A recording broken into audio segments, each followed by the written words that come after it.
కులాల పేరుతో ప్రజల్ని విభజించాలని కాంగ్రెస్ చూస్తోంది, రాహుల్ గాంధీ చూస్తున్నాడు అంటూ విమర్శలు చేసింది. మరోవైపున కులగణనతో కొంత సెంటిమెంటు దెబ్బతింటుంది అనేటువంటి భావనలో బీజేపీ ఉంటూ వచ్చింది.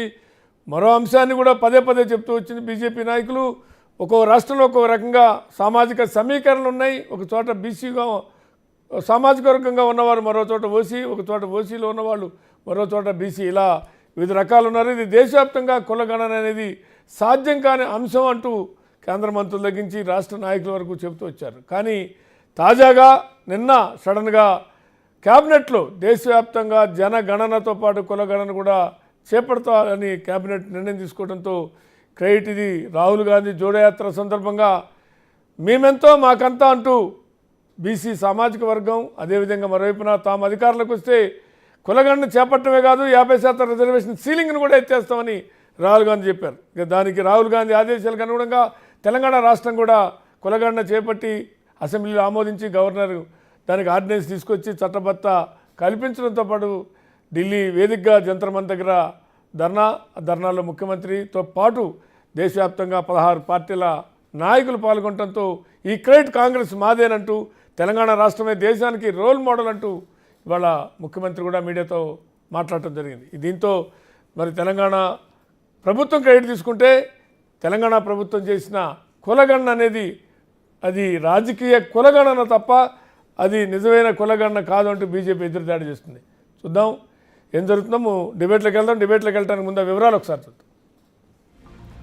దేశంలో ప్రస్తుతం కులగణనపై హై వోల్టేజ్ పొలిటికల్ డిబేట్ నడుస్తోంది. కేంద్ర కేబినెట్ ఎప్పుడైతే జనగణనతో పాటే కులగణన చేయాలని నిర్ణయించిందో అప్పటి నుంచి బీజేపీ కాంగ్రెస్ మధ్య డైలాగ్ వార్ ముదురుతోంది. క్రెడిట్ వార్ కంటిన్యూ అవుతోంది. కులగణన తమ ఘనతే అని రెండు పార్టీలు చెప్పుకుంటుండడంతో కథ మరో మలుపు తిరుగుతోంది. కులగణన నినాదం ఎత్తుకున్నదే రాహుల్ గాంధీ అని పార్లమెంటులో బహిరంగ సభల్లో, భారత్ జోడో యాత్రలో రెగ్యులర్ గా ఇదే డిమాండ్ చేసిన విషయాన్ని సీఎం రేవంత్ సహా కాంగ్రెస్ నేతలు గుర్తు చేస్తోన్న పరిస్థితి.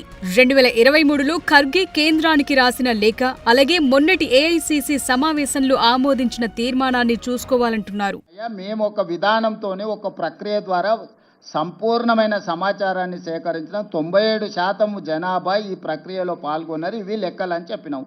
కేంద్ర ప్రభుత్వం ఇంకా మెరుగైన ప్రక్రియ ఏదని చేపడితే మంచిదే కదా. ఏది ఏమైనా స్థానిక బీజేపీ నాయకులకు కొంత అసూయ, అసంతృప్తి, మోడీ గారు రేవంత్ రెడ్డి గారి విధానాలను అనుకరిస్తున్నాడు అని కక్కలేక మింగలేక దుఃఖంతో ఉన్నారు. అంటే ఇవన్నీ రాజకీయాలకు ముడిపెట్టకండి. నేను ఒకటే చెప్తున్నాను, ఇది ఈ దేశ ప్రజలకు మేలు జరుగుతుంది. ఏ ఒత్తిడితోనైనా నిర్ణయం తీసుకొని, ఏ అవసరంతోనైనా నిర్ణయం తీసుకోండి. అంతిమంగా ఈ బలహీన వర్గాలకు న్యాయం జరగాలి.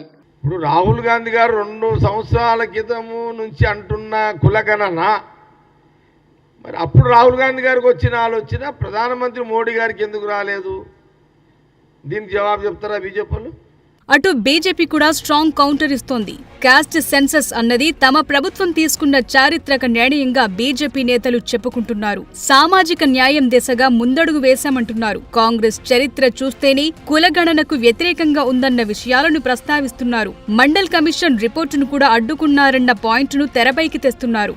యూపీఏ 2లో కులగణన చేసి మరి ఆ వివరాలను ఎందుకు బయటపెట్టలేదని క్వశ్చన్ చేస్తున్నారు. తెలంగాణలో చేసిన కులగణన సర్వే తప్పుల తడక అని ఫైర్ అవుతున్న పరిస్థితి. కాంగ్రెస్ పార్టీ మొదటి నుంచి కూడా బీసీల పట్ల మొసలి కన్నీరు కార్చడమే తప్ప చిత్తశుద్ధితో వెనుకబడిన వర్గాలకు అభ్యున్నతి కోసం ఏనాడు కూడా పని చేయలేదనే విషయం అందరికీ తెలుసు. As a leader of opposition in the parliament, opposed tooth and nail, not only opposed, he said that reservations will make merit more in this country and make second-grade citizens if reservations are given. The merit will be put into loss. That was the recorded speech of Rajiv Gandhi in the parliament. And he also recommended, instead of giving reservations in the name of caste, let the reservations be given in the name of economic criteria, not caste as a criteria.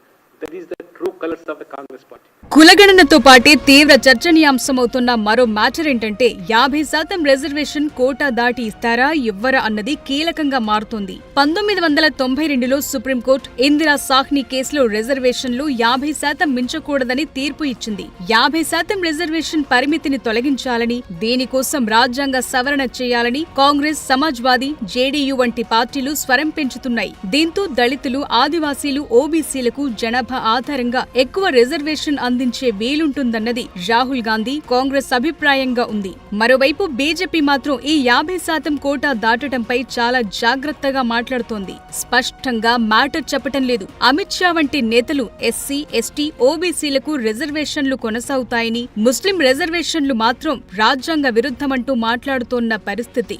Tamil Nadu, Bihar వంటి రాష్ట్రాలు 50% కోటాను దాటి రిజర్వేషన్లు అమలు చేసే ప్రయత్నాలు చేశాయి. ఆ మ్యాటర్ కోర్టులో ఉంది. మరోవైపు 2019లో 103వ రాజ్యాంగ సవరణ ద్వారా ఈడబ్ల్యూఎస్ కోసం 10% రిజర్వేషన్ కోటాను కేంద్రం తీసుకొచ్చింది. దీంతో సుప్రీం నిర్దేశించిన 50% పరిమితి ఎప్పుడో దాటిపోయిందని గుర్తు చేస్తున్నారు.